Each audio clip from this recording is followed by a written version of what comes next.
День за днем корреспонденты нашего телеканала следят за событиями в республике и за ее пределами. Сегодня, подводя итоги этой недели, мы расскажем вам о самых заметных из них. Вы смотрите программу «Якутия. День за днем». В студии Петр Васильев. Здравствуйте. Вот о чем мы расскажем в ближайший час.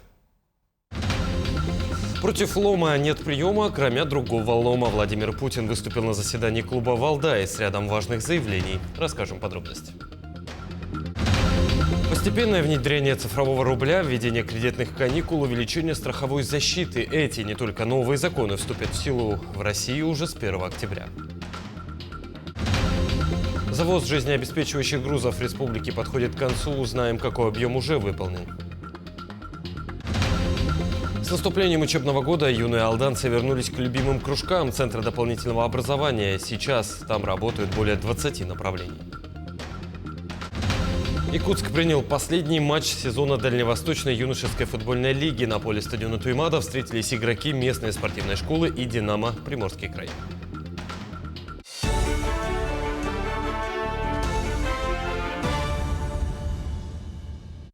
Президент России Владимир Путин в ходе выступления на заседании Международного дискуссионного клуба «Валдай» в Сочи процитировал строчку из песни «Любэ». Он заявил, что мир не готов играть по правилам, заданным где-то там за туманами и за океанами. Встреча, напомню, с участниками форума – многолетняя традиция Валдайского клуба. Обычно после программной речи он проводит многочасовую дискуссию с экспертами по самым актуальным вопросам. Президент также сделал несколько заявлений о конфликте на Украине. Те, кто поощрял и вооружал ее, плевать хотели на российские интересы и украинские, подчеркнул он. Российский лидер отметил, что украинская трагедия – это боль для украинцев, для русских и для всех нас. Причины украинского конфликта хорошо известны любому, кто взял на себя труд поинтересоваться предысторией его нынешнего самого острого этапа. Не буду повторять, уверен, присутствующие в этом зале хорошо их знают и знают мою позицию. По этому вопросу я много раз ее формулировал. Известно и другое. Те, кто поощрял, подначил, вооружал Украину, наускивал ее на Россию, десятилетиями взращивал там оголтелый национализм и неонацизм, да, честно говоря, извините за моветон, плевать хотели не только на российские интересы, но и на, собственно, украинские. К слову, на Валдае речь шла не только про ситуацию на Украине. Отдельным блоком вопросов стала экономическая ситуация в нашей стране.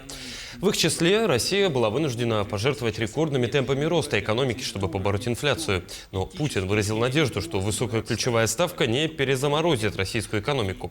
Также президент продемонстрировал скорое повышение НДС. По его мнению, это даст возможность удержать параметры экономики и создать задел на будущее. Прозвучали и тезисы о мировой экономике. Так, например, повышение тарифов Америки на товары стран, которые торгуют с Россией, приведут к росту цен и торможению экономики в самих Соединенных Штатах, отметил Путин.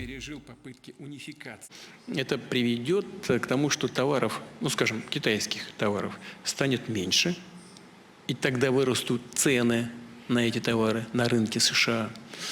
Или эти китайские товары будут поступать через третьи, четвертые страны. И тогда тоже вырастут цены, потому что возникнет дефицит. Но и логистика будет дороже.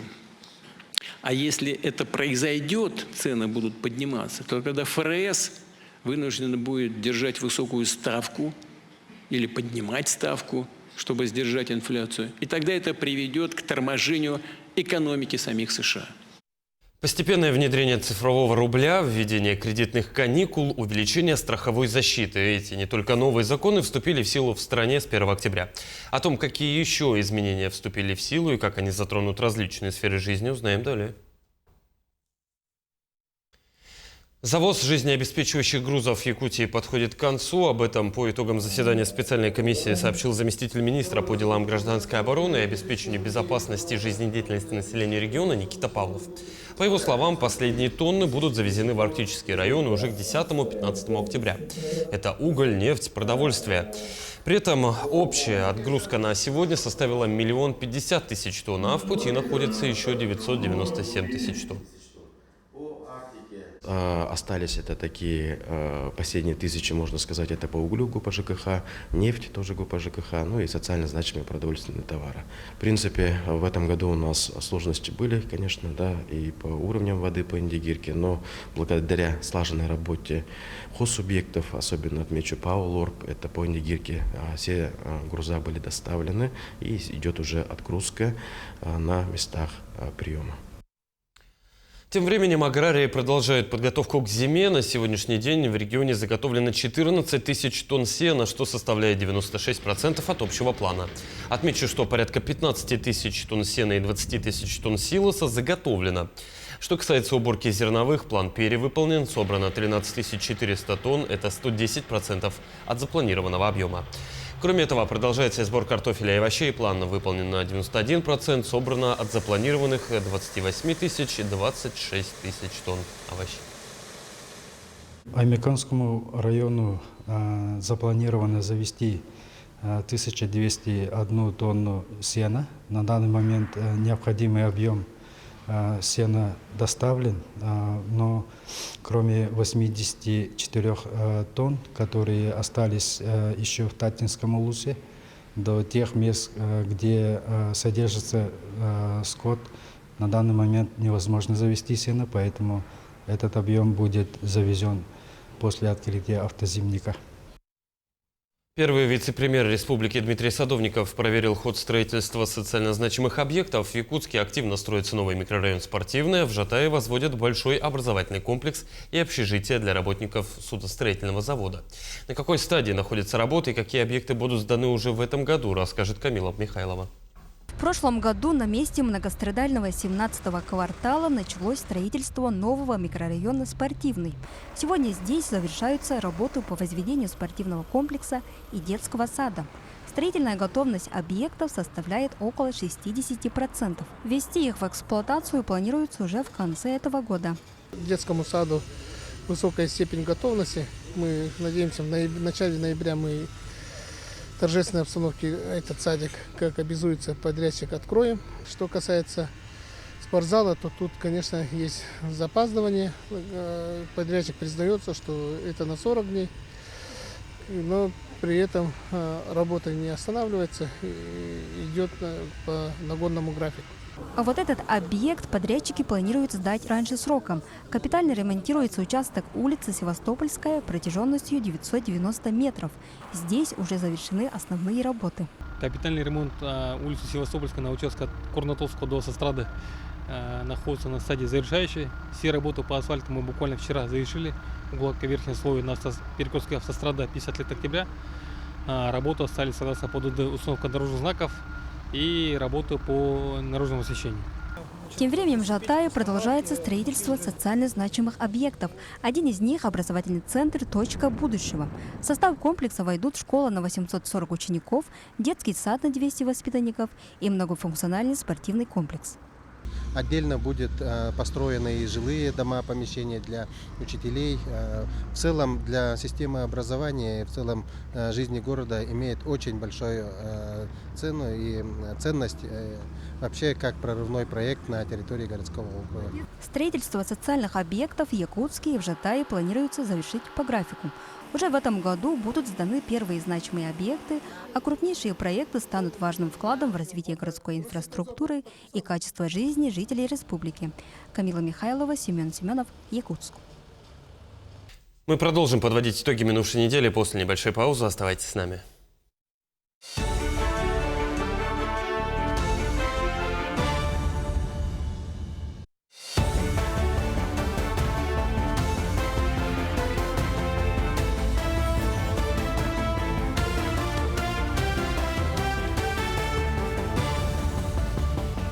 Это итоги недели, мы продолжаем.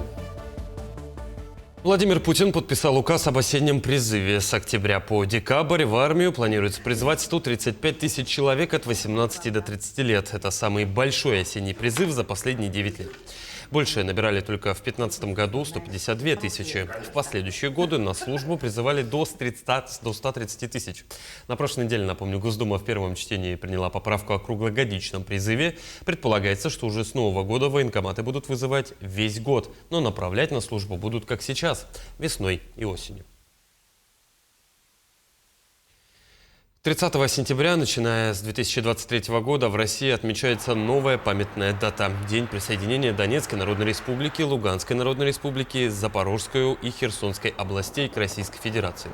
Напомню, в этот день, в 2022 году, Владимир Путин выступил в Кремле по итогам данных референдумов, после чего подписал договоры с главами регионов о принятии в состав России. Глава государства тогда подчеркнул, что принятие ДНР, ЛНР, Запорожья и Херсонской областей в состав России является исторически значимым событием, особенно для людей, проживающих на этих территориях.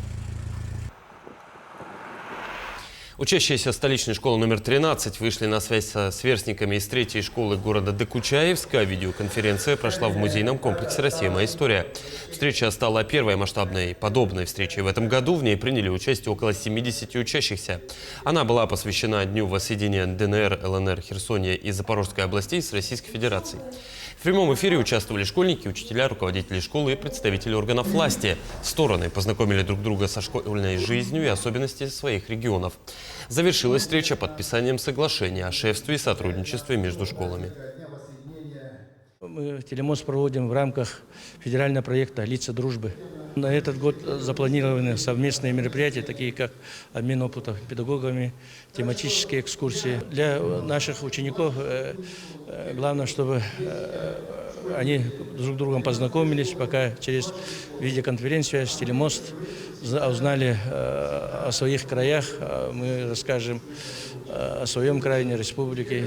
Наши дети узнают, как живут люди в Донбассе. В военно-учебном центре СВФУ продолжается набор студентов для обучения по программам подготовки сержантов и рядовых запаса. Для поступления на обучение необходимо пройти медицинскую комиссию в военкомате и сдать нормативы по физической подготовке. На данный момент конкурсный отбор успешно прошли уже более 30 юношей с различных факультетов и институтов вуза. Ну а в целом в центре обучается более 200 студентов, которые один раз в неделю, не отрываясь от основной учебы, проходят тактическую, военно-техническую и общевойсковую подготовку. Срок обучения для получения звания сержанта запаса составляет 2 года, для получения звания рядового запаса – 1,5.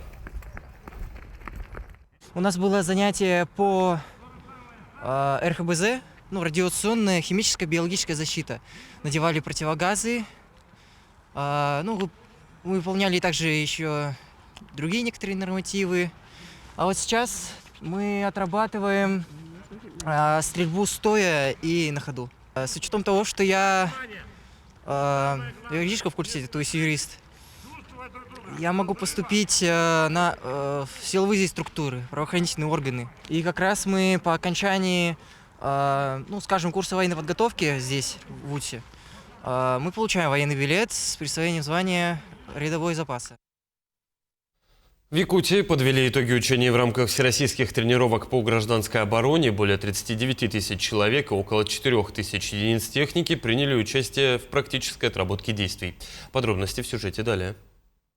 Масштабные учения по реагированию на угрозы и ликвидации чрезвычайных ситуаций прошли в первую очередь на объектах жизнеобеспечения. В них приняли участие более 10 различных служб и ведомств.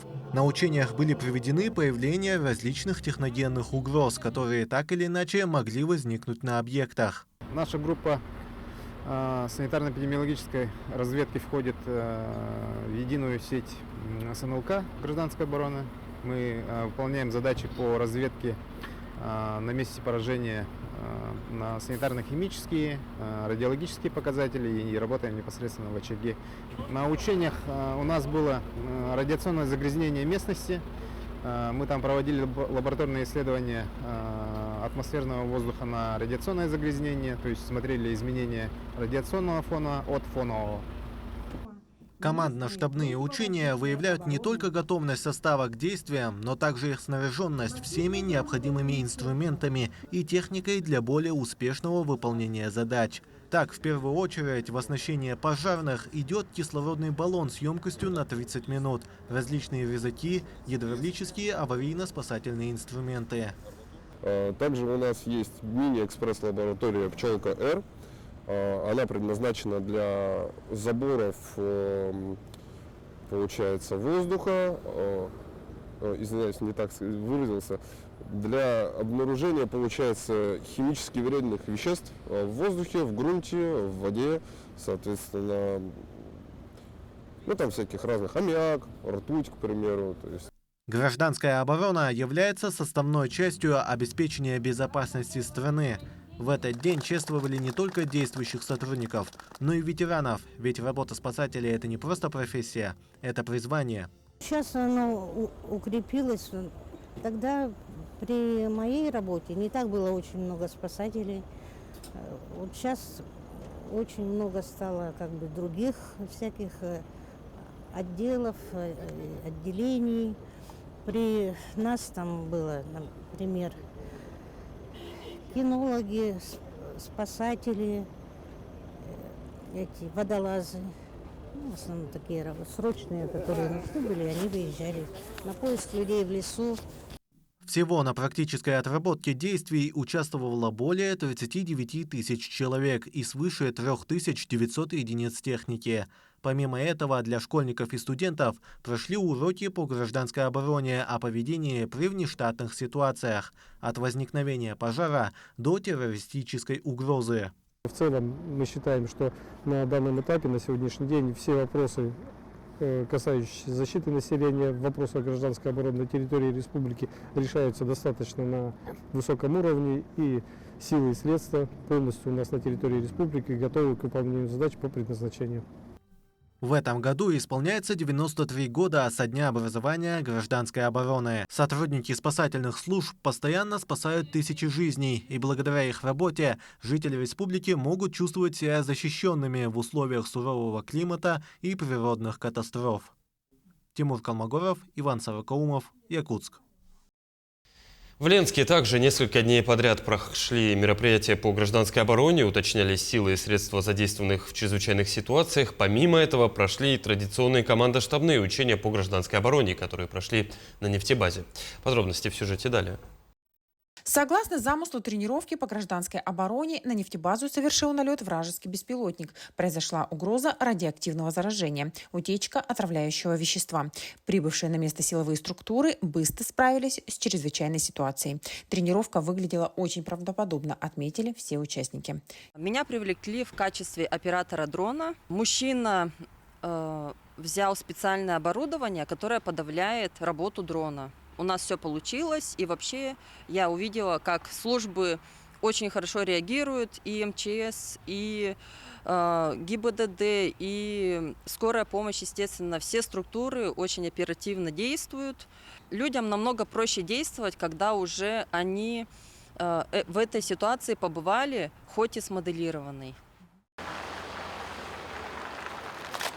После ликвидации ЧС работников нефтебазы эвакуировали с места происшествия. Сначала им предстояло посетить санитарно-обмывочный пункт, после станцию по обеззараживанию одежды и транспорта. Далее всех отправили в эвакуационный пункт, который был развернут в одном из подвальных помещений многоэтажного дома. Здесь установили спальные места, подготовили одеяло, подушки, также продукты питания. Тут же гражданам была оказана необходимая медицинская и психологическая помощь. Также у нас по городу существуют другие адреса. Наглядно развернут объекты жизнеобеспечения, то есть спальные места. Также здесь присутствует группа психологов, стол психологов, медицинское обеспечение. Всероссийская тренировка проводится в Ленском районе ежегодно в преддверии Дня гражданской обороны. Масштабные учения прошли и в этот раз, как запланировано. Организаторы довольны. Все мероприятия в рамках командно-штабных учений у нас провелись. У нас были проверены системы оповещения. Сейчас проводится проверка по несработанным рупорам.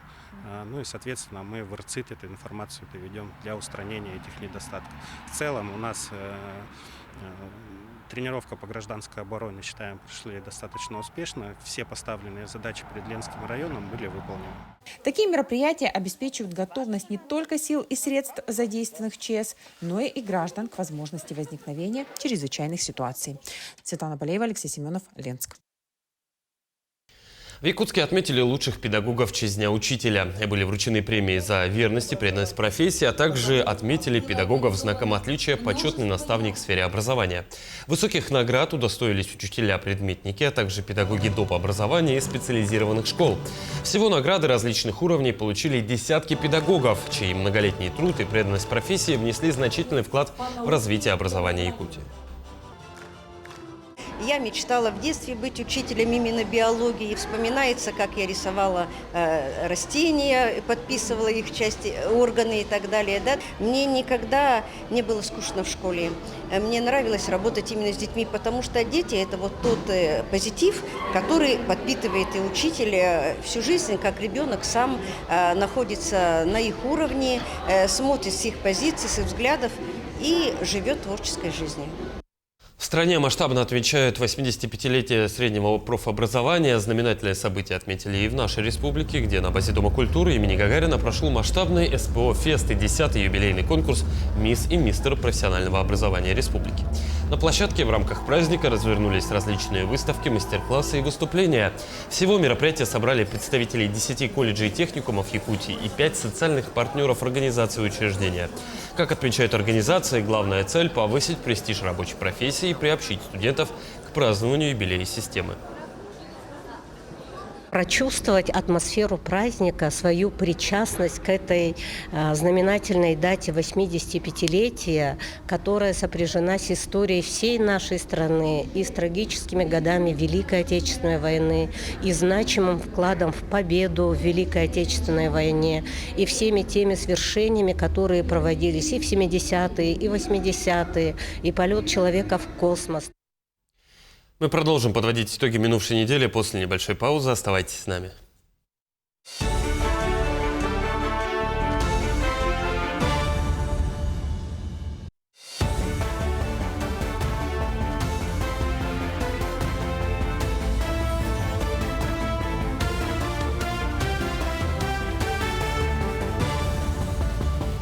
Вы смотрите программу «Якутия. День за днем». Мы продолжаем. Состоялось расширенное заседание Постоянного комитета Госсобрания Илтумен по экономической, инвестиционной и промышленной политике по строительству Ленского моста. На сегодня на правом берегу завершено устройство 12 буронабивных свай. На левом берегу готово 74. В рамках устройства технологического проезда и площадок для опор отсыпано 76 тысяч кубов песка. Проведено устройство оснований и откосов щебнем. На правобережном подходе к мосту отсыпано 196 тысяч кубов грунта из предусмотренных 2336. В целом, ход строительства на правом берегу соответствует графику. Работы по бурению, установки и заливки свай продолжаются.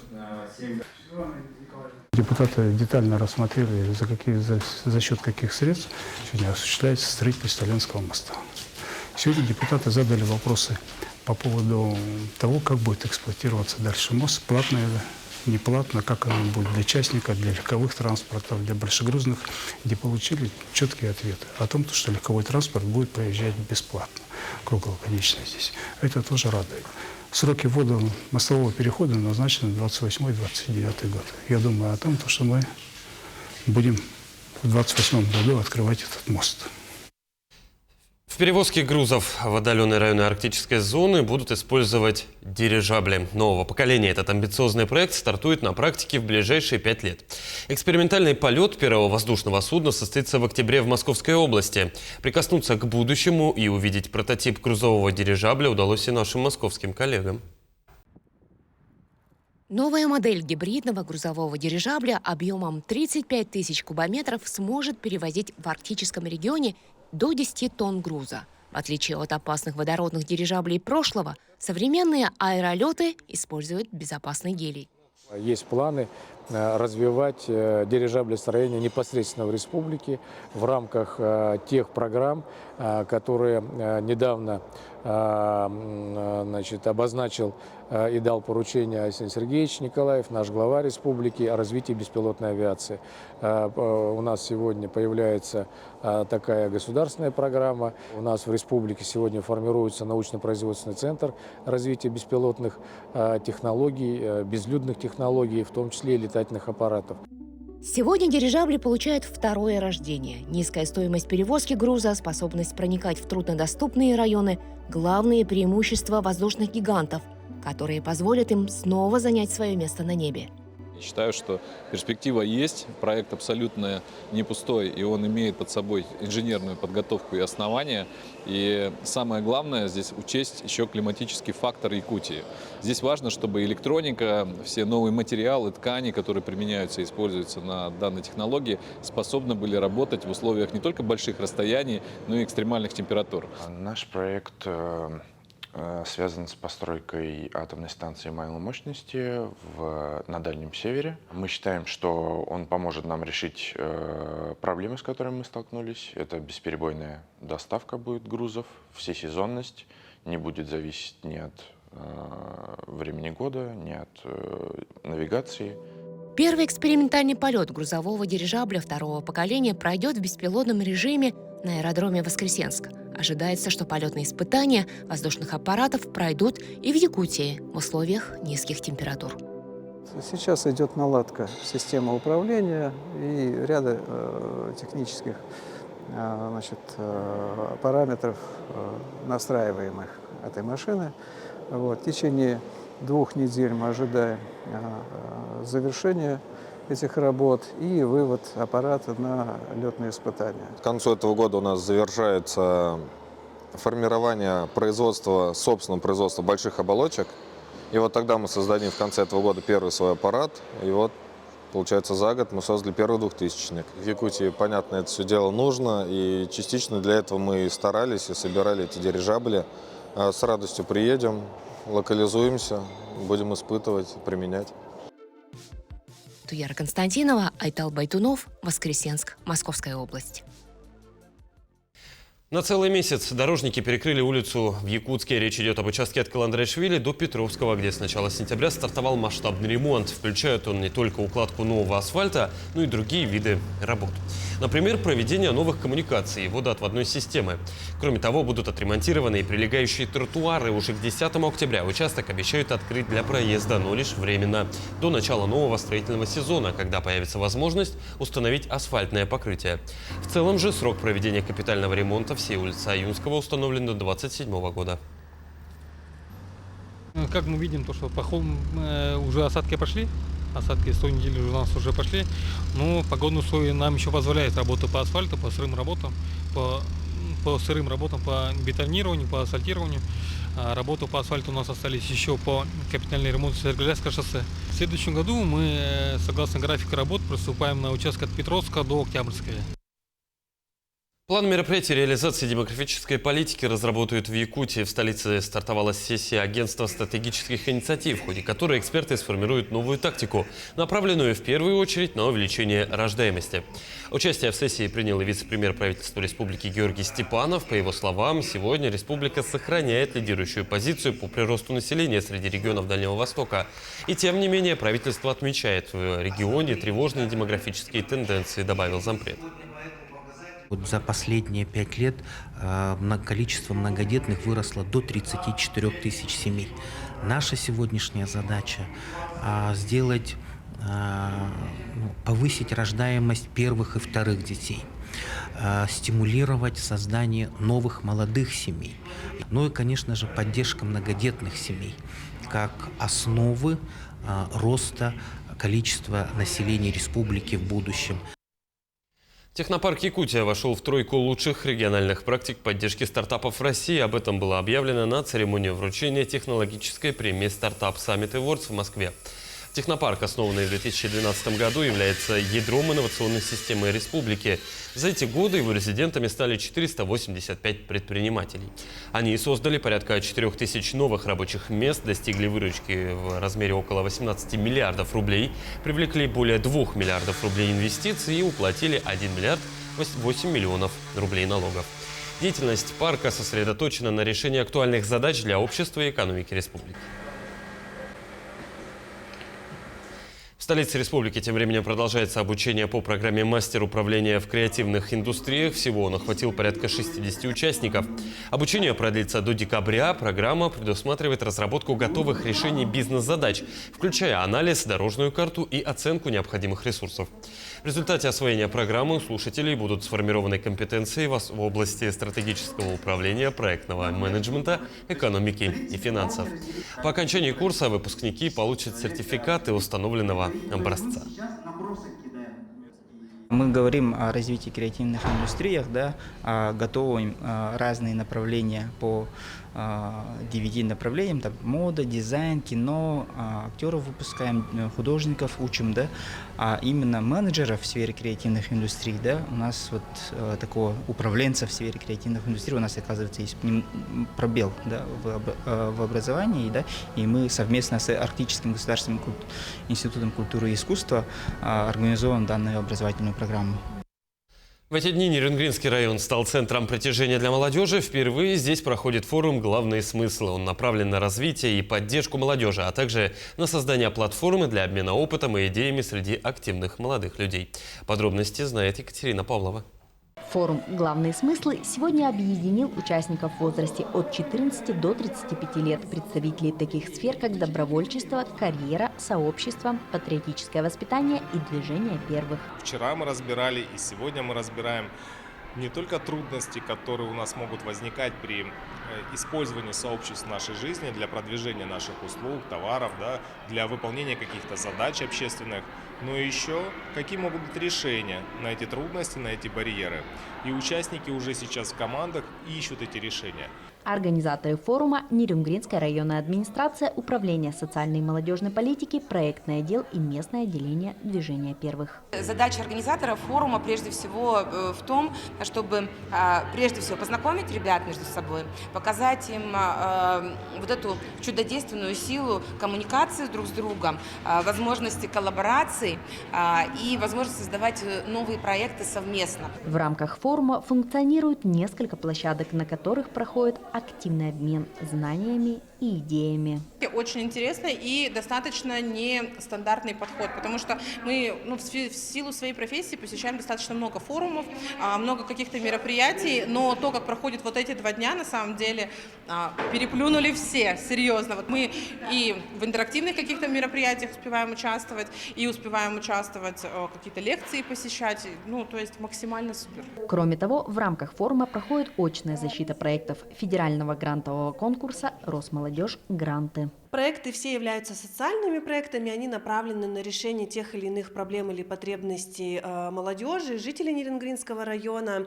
Поэтому это классные идеи молодых ребят, которые хотят что-то улучшить вокруг себя. Семинары, мастер-классы, квесты, диалоговые площадки. Форум «Главные смыслы» интегрирует различные темы и активные направления, предоставляя молодым людям практические возможности для обучения, саморазвития и общения. Екатерина Павлова, Андрей Гаянов, Нерюнгри. В республике реализуют проекты «Голос президента» с помощью искусственного интеллекта. Инициаторы проекта воссоздают речь Михаила Николаева. Таким современным подходом авторы хотят познакомить молодое поколение с идеями первого президента и его философией 5 культов – матери, труда, знания, здоровья и природы. При поддержке Николаев-центра энтузиасты нашли и обработали более 700 архивных видеоматериалов и аудиоинтервью Михаила Ефимовича. Авторы планируют создать 10 подкастов и даже озвучить книги первого президента голосом цифрового двойника. Сейчас искусственный интеллект дообучают, после аудиозаписи можно будет прослушать в свободном доступе на цифровых площадках. Благодаря созданному его департаменту я получила высшее образование в Москве, состоялась как человек, сделала карьеру и поняла, что уже пришел мой черед отдавать долг и создать такой вот проект по увековечиванию памяти великого сына народа Саха, который прям вообще с маленькой землянки в Тикси смог достичь таких высот, и тем самым он вдохновлял всех нас на то, что человеку подвластно все. Продолжим подводить итоги минувшей недели после небольшой паузы. Оставайтесь с нами.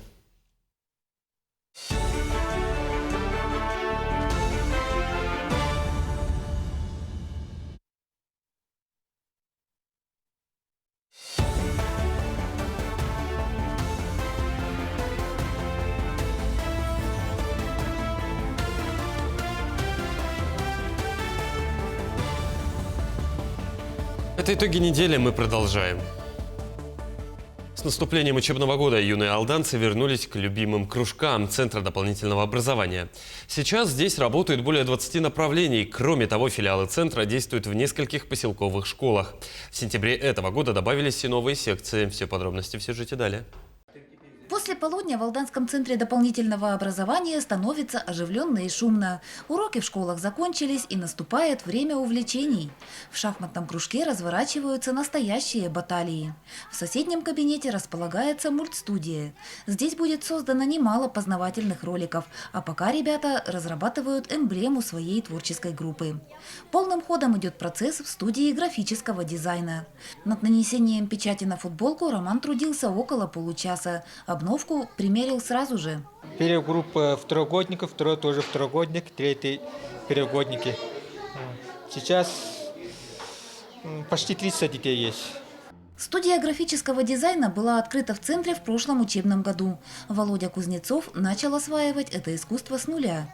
Создание визуальных образов увлекло школьника сразу же, и сейчас он справляется с задачами повышенной сложности.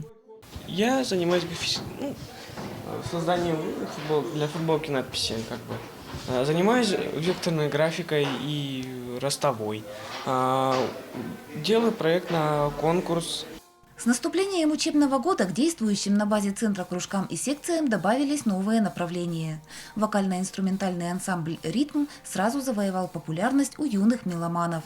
Пока здесь идут только индивидуальные занятия. Ученики лишь осваивают игру на инструментах. А наиболее интересны школьникам гитара, барабаны и фортепиано. Весьма востребованной у ребят стала медиа-студия. Она была открыта на средства, полученные по грантовому проекту благотворительного фонда Тимченко «Среда возможностей». Мы с ребятами уже посетили экскурсию в Якутск, в IT-парк. Побывали в IT-парке, побывали в драйве. Также дети там обучались у профессионалов по фотографированию, по созданию блогов. Этот конкурс «Среда возможностей» включает 3 этапа. Мы сейчас проходим первый этап и как раз отчитываемся в эти дни по первому этапу. Если наш отчет удовлетворит экспертную комиссию, то мы пройдем на второй этап. На базе Алданского центра доп. Образования действуют более 20 кружков и секций. В настоящее время педагогическим коллективом реализуется проект «Семейный круг», направленный на организацию интересного досуга детей и родителей. Педагоги центра проводят тематические мастер-классы. У нас были мастер-классы по рисованию мандал, потом по созданию игрушек. В целом, общий охват школьников системой дополнительного образования составляет более 600 человек. Филиалы центра работают при школах Тамота, Нижнего Куранаха и Ленинского, а также в отдаленных селах Хатыстыре и Кутане. Татьяна Вахнина, Сергей Шипачев, Александр Лукин, Алдан. Итоги туристического сезона подвели в Якутске. Всего за текущий год республику посетило почти 200 тысяч человек. Пиковая нагрузка пришлась на летний период. С мая по август в Якутии гостили больше 80 тысяч туристов. Высокую посещаемость сохранил нацпарк «Ленские столбы». Этим летом он принял 40 тысяч посетителей. Привлекательностью у путешественников пользуются событийные мероприятия. Национальный праздник Эсэх в Цуймаде в столице республики, например, собрал 210 тысяч участников. Развивается и водный туризм. В эту навигацию теплоходы Демьян Бедный и Михаил Светлов совершили 65 рейсов. сейчас реализуется проект «Сенские столбы», плюс мы теперь контрольно-надзорный орган, и мы будем приводить к общему стандарту наши туристические базы, все глэмпинги, плюс у нас гиды-экскурсоводы, которые будут теперь проходить лицензию и оказывать качественные услуги. Плюс у нас открываются турбазы, появляются койкие места и появляются новые продукты. Это очень важно. И задача, чтобы эти новые продукты появлялись не обособленно, то есть один внутри себя предприниматель, а чтобы он общался со всеми, кто есть. Это и музеи, и парки, и магазины, точки питания. Пожалуй, каждый человек хочет выглядеть хорошо. Культ красоты существует давно. Египтяне применяли техники макияжа еще 10 тысяч лет назад до нашей эры. Не успевает в бьюти-уловках и современный человек, а помогает ему в этом достижении технологического прогресса. Но инструменты для улучшения внешности могут оказать вам, что называется, медвежью услугу. Как именно и почему, расскажет Эржена Гармаева. Паспорт – это основной документ гражданина России, а фотография в нем – главный идентификационный критерий. Конечно, на фото мы стараемся выглядеть как можно лучше и не гнушаемся применять любые методы. Девушки даже запустили целый тренд «макияж на паспорт», а соцсети заполонили кучу советов, как сделать идеальное фото с помощью редакторов. Но такие ухищрения могут добавить вам лишних проблем. Меня почти не пустили в самолет. Мне сказали, что я не похожа на фото в паспорте. Вот почему нельзя заморачиваться для фотографий. Потому что я не выгляжу вот так.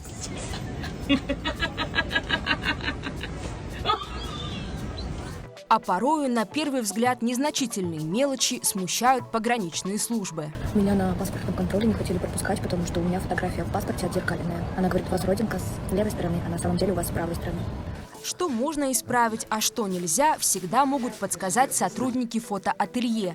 Как рассказали нам фотографы, чаще всего люди просят убрать неровности кожи и так называемый второй подбородок. Но иногда бывают запросы и радикальнее. Например, поменять архитектуру лица.